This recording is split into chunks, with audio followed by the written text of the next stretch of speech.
ఖచ్చితంగా 15% రిజర్వేషన్ ఉంటేనే నా అన్నదమ్ములకు సమాజంలో గౌరవం ఉంటదని మన అందరినీ కూడా మన తలరాతలను మార్చినటువంటి మహనీయుడు అంబేద్కర్ గారి దయతోని ఇవాళ భారతదేశంలో సమాజంలో కలిసి మొత్తం దళితులంతా కూడా నడవగలుగుతున్నటువంటి పరిస్థితి ఉన్నది.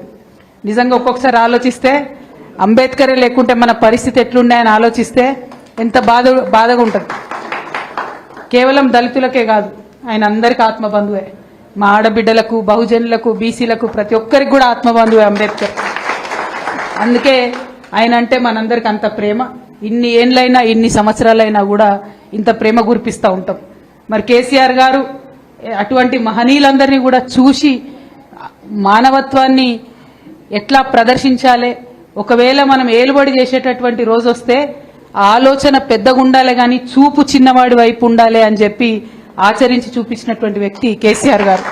ఆలోచన గొప్పగా ఉండాలి, పెద్ద పనులు చేయాలన్న ఆలోచన ఉండాలి, కానీ చేసే ప్రతి పనిలో అట్టడుగున ఉన్నటువంటి వారిని వేలు పట్టుకొని నడిపించుకొని తీసుకుపోవాలి అనేటటువంటి ఆలోచన కేసీఆర్ గారు చేసింది. మాకెప్పుడు నిత్యం ఎన్నిసార్లు కలిసినా ఎన్నిసార్లు మాట్లాడినా కేసీఆర్ గారు మేమెవ్వరం నాయకులం కలిసినా, ఈశ్వరన్నకు తెలుసు, సీనన్నకు తెలుసు, మా నారాయణ తమ్ముడికి, చంద్రవతి గారికి అందరికీ తెలుసు, ఎప్పుడు కలిసినా కేసీఆర్ గారు ఒకటే మాట చెప్తారు, మనిషి అనేటోడు 1000 ఏండ్లు బతకడానికి పుట్టలేదు, మనిషి అనేవాడు 1000 ఏండ్లు బతకడానికి పుట్టలేదు, పుట్టి ఇక్కడ ఉన్నటువంటి కొన్ని రోజులల్లా బక్కపలసనోని కోసం పనిచేయాలి, పేద సాధ కోసం పనిచేయాలి, అనగారినోని కోసం పనిచేయాలి అని చెప్పి నిరంతరం చెప్తా ఉంటారు తప్పితే ఇంకొక మాట చెప్పరు. మరి అటువంటి ఆలోచన విధానం నుంచి దళితుని ధనవంతుని చేయాలి అనేటటువంటి ఆలోచన విధానం నుంచి పుట్టిందే ఈ యొక్క దళిత బంధు పథకం తప్పితే ఏదో రాజకీయాల కోసమో ఓట్ల కోసమో ఇంకో దానికోసమో కాదు. ఎందుకంటే బీఆర్ఎస్ పార్టీ ఎప్పుడైనా కూడా వచ్చే తరం గురించి ఆలోచిస్తుంది, నెక్స్ట్ జనరేషన్ గురించి ఆలోచిస్తుంది. ఇప్పుడు ఎలక్షన్ కోసం ఆలోచించదు. We think about next generation, not about this election. ఎన్నికలు వస్తుంటాయి, పోతుంటాయి, సమాజంలో అనేకమైనటువంటి కార్యక్రమాలు జరుగుతుంటాయి, కానీ నిలిచిపోయే పనులు చేయాలంటే గుండె నిబ్బరం కావాలి.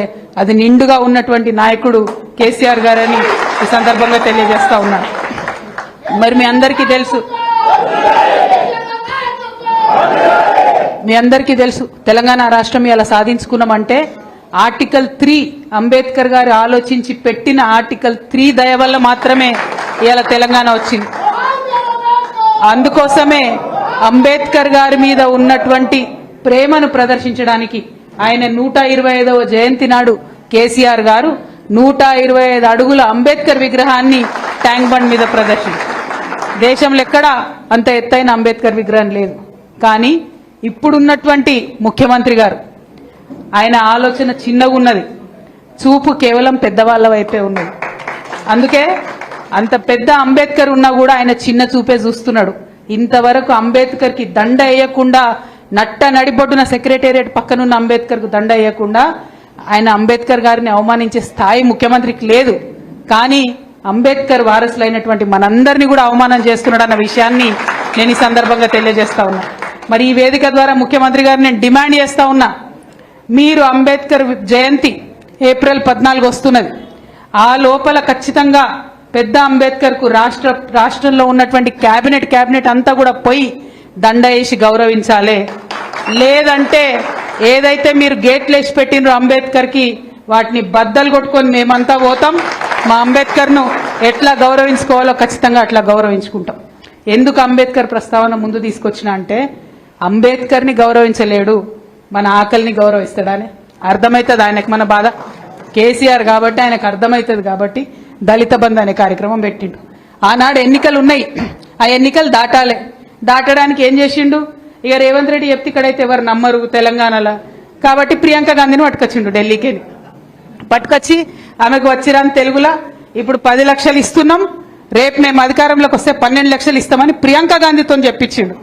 రేవంత్ రెడ్డి గారు మొహం చూసి ఓటేయలే. ఇందాక అన్నట్టు మన వాళ్ళకి కొంతమందికి అడిదికు జర గుంజుతుంది అన్నట్టు అప్పుడప్పుడు. అందుకని ప్రియాంక గాంధీని చూడంగానే సరే మరిగా ఏదో పాపం మా అక్క చెప్తుంది ఢిల్లీకి వెళ్ళి వచ్చింది, ఈమె 10 లక్షలు ఉన్నది 12 లక్షలు చేస్తా అంటుందని నమ్మినాం, కానీ మోసపోయినాం. మనం ఇవాళ రేవంత్ రెడ్డి గారిని డిమాండ్ చేసేది ఒకటే, ముఖ్యమంత్రి గారు మీరు ఎట్లాగూ చేయలేరు 12 లక్షలు ఇచ్చుడు మీతో కాదు, ఎందుకంటే మీకు ప్రభుత్వం నడపస్తలేదు, సంవత్సరానికి 10,000 కోట్ల ఘాటాలో పోతున్నది పరిస్థితి. రియల్ ఎస్టేట్ కుదేలైంది, ఇండస్ట్రీస్ కుదేలైనాయి. మీరు వచ్చుడే అప్పులని మాట్లాడితే ఇలా దేశంలో మన రాష్ట్రానికి ఎవరు అప్పులు ఇచ్చేటటువంటి పరిస్థితి కూడా లేకుండా చేసి అందరినీ కూడా ఆగం చేసే పరిస్థితి ఉన్నది. కానీ డిమాండ్ ఒకటే, ఆల్రెడీ కేసీఆర్ గారు సపరేట్ గా డబ్బులు తీసి శాంక్షన్ చేసి 28,000 మందికి దళిత బంధు శాంక్షన్ చేసిండ్రు. ఇవాళ మా తమ్ముడు మహేష్ ఆధ్వర్యంలో మీరందరు చేసిన ఉద్యమానికి 10,000 మందికి ఆల్రెడీ రిలీజ్ చేయక తప్పని పరిస్థితి వచ్చింది. ఇంకా 18,000 మంది మిగిలి ఉన్నారు.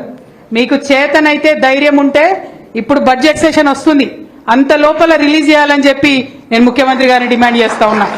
ఈ బడ్జెట్ లోపలనే రిలీజ్ చేయాలి, లేకపోతే వచ్చే అసెంబ్లీలో బీఆర్ఎస్ పార్టీ తరఫున మేమందరం కూడా వారిని అసెంబ్లీ సాక్షిగా నిలదీస్తామని, మీ పక్షాన మాట్లాడతామని కూడా ఈ సందర్భంగా నేను తెలియజేస్తా ఉన్నాను.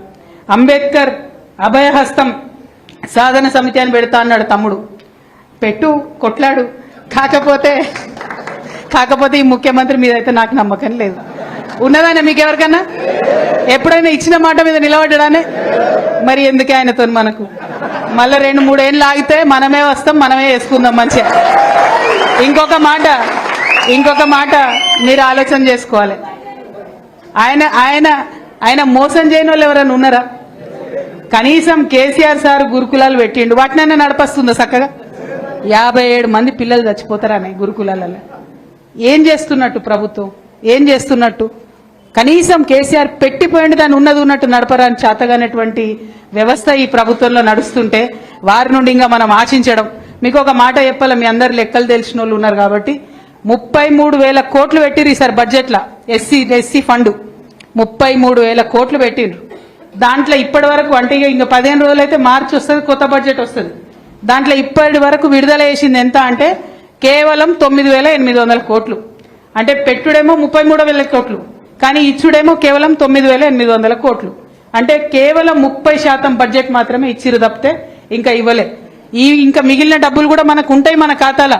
ఎందుకోసం ఉంటాయి? కేసీఆర్ సార్ ముందే ఆలోచించిండు. ఇసొంటి ఎవరైనా ముఖ్యమంత్రి వస్తే ఫ్యూచర్లో ఇబ్బంది అవుతుందనే ఎస్సీ ఎస్టీ సబ్ ప్లాన్ కి ఒక ఖచ్చితమైన చట్టం తీసుకొచ్చారు కేసీఆర్ సార్. మీరు గనుక ఈ సంవత్సరంలో ఖర్చు పెట్టకపోతే వచ్చే సంవత్సరం మనకి ఇవ్వాల్సిందే అవి, వాటిని ఎగబెట్టడానికి లేదు. కేసీఆర్ సార్ చట్టంలో మనందరి కోసం ఆ రక్షణ పెట్టిండు ఆల్రెడీ. కాబట్టి ఇప్పుడు ఎగబెట్టినా కూడా ఆ డబ్బులు వస్తాయి. కానీ ఆ డబ్బుల్ని సంపాదించి తెచ్చి మీకు ఇచ్చేటటువంటి మనసున్న సర్కార్ లాగా అయితే నాకు అనిపిస్తలేదు. వారిని ఒకటే ఒక భాష అర్థమవుతుంది, వారికి ఉద్యమాల భాషనే అర్థమవుతుంది. బరాబర్ మొదలు పెడదాం, మేము అసెంబ్లీలో మొదలు పెడదాం. మీరు ఎక్కడైతే అక్కడికి నేను కూడా వస్తా, ఈశ్వరన్న కూడా వస్తా, అట్లనే మా బండ శ్రీనన్న కూడా వస్తారు. ఇవాళ కావాలనే వీళ్ళిద్దరిని పిలిపించిన. ఎందుకంటే మన దళితుల పాలిట ధనలక్ష్మి లెక్క మన అన్న అందరికీ కూడా దళిత బంధు స్కీమ్ వారి ఆధ్వర్యంలో కేసీఆర్ గారు మొదలుపెట్టింది. మరి అటువంటి లక్ష్మీపుత్రుడు ఇక్కడ ఉండాలి. అట్లనే అన్న ఎస్సీ కార్పొరేషన్ కి వచ్చిన నిధులతోనే దళిత బంధు చేసుకున్నాం. కాబట్టి తను కూడా ఇక్కడ ఉండాలనే వారిద్దరిని నేను ఇవాళ పిలవడం జరిగింది. వాళ్ళకి తెలుసు ప్రతి లెక్క, ఏ ఊర్లో ఎన్ని ఇచ్చినాం, ఏ ఊర్లో ఎట్లా ఇచ్చినాం, ఎట్లా మనం బ్యాంకులతోని కలెక్టర్లతో ఇబ్బంది లేకుండా చేసినామని తెలుసు కాబట్టి వారిని ఇక్కడ పిలిచినాం. కాబట్టి ఈ పోరాటంలో మేమందరం బీఆర్ఎస్ పార్టీగా మీ వెంట ఉంటామని ఈ సందర్భంగా నేను తెలియజేస్తా ఉన్నాను. మరి మీ అందరికీ తెలుసు వర్గీకరణ పంచాయతీ కూడా నడుస్తున్నది. అన్న చెప్పినట్టుగా వర్గీకరణ పేరు చెప్పి ఈ ముఖ్యమంత్రి గారు చేసిన మరొక మోసం ఏంటంటే మొదలేమన్నాడు, నేను రాగానే సంవత్సరానికి 2 లక్షల ప్రభుత్వ ఉద్యోగాలు ఇస్తా అని చెప్పి ఇయ్యలేకపోయింది. ఇంత లోపల ఏమైంది, కోట్ల ఆర్డర్ వచ్చింది వర్గీకరణ చేయాలి అని చెప్పి. అందులో మోడీ గారు చేసింది ఏం లేదు, రేవంత్ రెడ్డి గారు చేసింది ఏం లేదు. సుప్రీంకోర్టులో ఆర్డర్ వచ్చింది వర్గీకరణ చేయాలి అని చెప్పి. వర్గీకరణ చేయాలనగానే ఈయనకు ఐడియా వచ్చింది, అరే నేను ఎట్లా ఉద్యోగాలు ఇవ్వలేకపోతున్నా కాబట్టి ఒక లింక్ పెడదామని చెప్పి ఇగో వర్గీకరణ అయ్యే వరకు నేను జాబ్లు ఇవ్వబోయని మొదలుపెట్టింది. 6 నెలల తీర్పు వచ్చి ఇప్పటిదాకా ఆల్లేదు సూళ్ళలేదు అన్నట్టున్నది పరిస్థితి. ఇప్పుడు ఇక తప్పక మనందరం వెంటబడి లొల్లి పెడితే కులగణన చేయాల్సి వచ్చింది. లొల్లి పెడితే కులగణన చేసేవారైనా రిపోర్ట్ దాచుకుంటారా? అసెంబ్లీలో పెట్టాలి కదా. ఇవాళ డిమాండ్ చేస్తా ఉన్నా నేను ఈ వేదిక ద్వారా, అన్న చెప్పింది కరెక్ట్. వర్గీకరణ 2011 జనాభాతో చేస్తా అంటున్నా ఆయన. నిన్నగాక మొన్ననే లెక్క చేసింది కదా రాష్ట్ర ప్రభుత్వం. మరి మొదలు ఆ లెక్కలన్నా బయట పెట్టాలి కదా. ఆ లెక్కలు బయట పెడతలేరు. ఎందుకంటే తెలుస్తుంది కదా దళితులు 15% కాదు ఎక్కువ ఉన్నారని తెలుస్తుంది. కాబట్టి ఆ లెక్క బయట పెడతలేరు.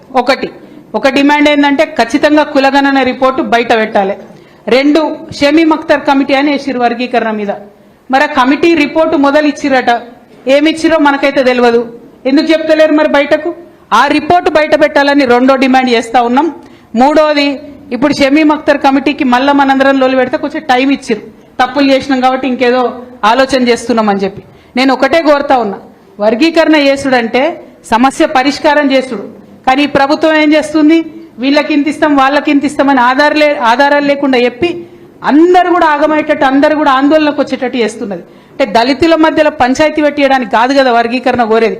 ఎవరికైతే ఇన్ని రోజులు హక్కు లేదో వాళ్ళకి ఇవ్వమని కోరుతున్నాం. ఉన్న వాళ్ళది గుంజుకోమంటలేం కదా, ఉన్న వాళ్ళది ఉంటుంది. ఇవ్వని వాళ్ళకి ఎట్లా సర్దుబాటు చేయాలి, ఏ రేషియో ప్రకారం చేయాలి అని క్లారిటీగా చెప్పాలి. కానీ అది చేయకుండా, షమీమ్ అఖ్తర్ రిపోర్టు బయట పెట్టకుండా, జనాభా లెక్కలు బయట పెట్టకుండా మళ్లీ దళితులను మోసం చేసి వర్గీకరణ చేయాలి కాబట్టి మీకు జాబులు ఇస్తలేమని మొత్తం తెలంగాణ యువతను మోసం చేసేటటువంటి ప్రయత్నం ఈ ముఖ్యమంత్రి గారు చేస్తా ఉన్నారు. ఈ ప్రయత్నాన్ని మేము తీవ్రంగా నిరసిస్తా ఉన్నాం. వర్గీకరణ వంకతోని జాబ్ క్యాలెండర్ మీరు ఆపొద్దు, వర్గీకరణ తక్షణమే చేయండి. అన్ని కూడా మీకు ముంగట ఉన్నాయి, బయట పెట్టండి, ట్రాన్స్పరెంట్ గా అందరిని పిలిచి మాట్లాడి వర్గీకరణ చేయండి అని చెప్పి మేము డిమాండ్ చేస్తా ఉన్నాం. కేవలం విద్యా ఉద్యోగాలలోనే కాదు, రాజకీయాలలో కూడా వర్గీకరణ చేయాలి. లోకల్ బాడీ ఎన్నికలు తొందరలో వస్తున్నాయి కాబట్టి అన్ని వర్గాల ప్రజలకు కూడా చక్కటి అవకాశాలు వస్తాయి. సర్పంచ్లు అయ్యేటిది, ఎంపీటీసీలు అయ్యేటిది, జెడ్పీటీసీలు అయ్యే అవకాశం వస్తుంది. కాబట్టి వర్గీకరణ రాజకీయాల్లో కూడా జరగాలనేటటువంటి చర్చ అందరి దగ్గర జరుగుతున్నది. ఆ విషయంలో కూడా ప్రభుత్వం చొరవ చూపాలని చెప్పి కోరుతూ, మరి ఈ జెండా చూస్తేనే గుండె నిండినట్టుగా ఉంటది. మరి ఒక పక్క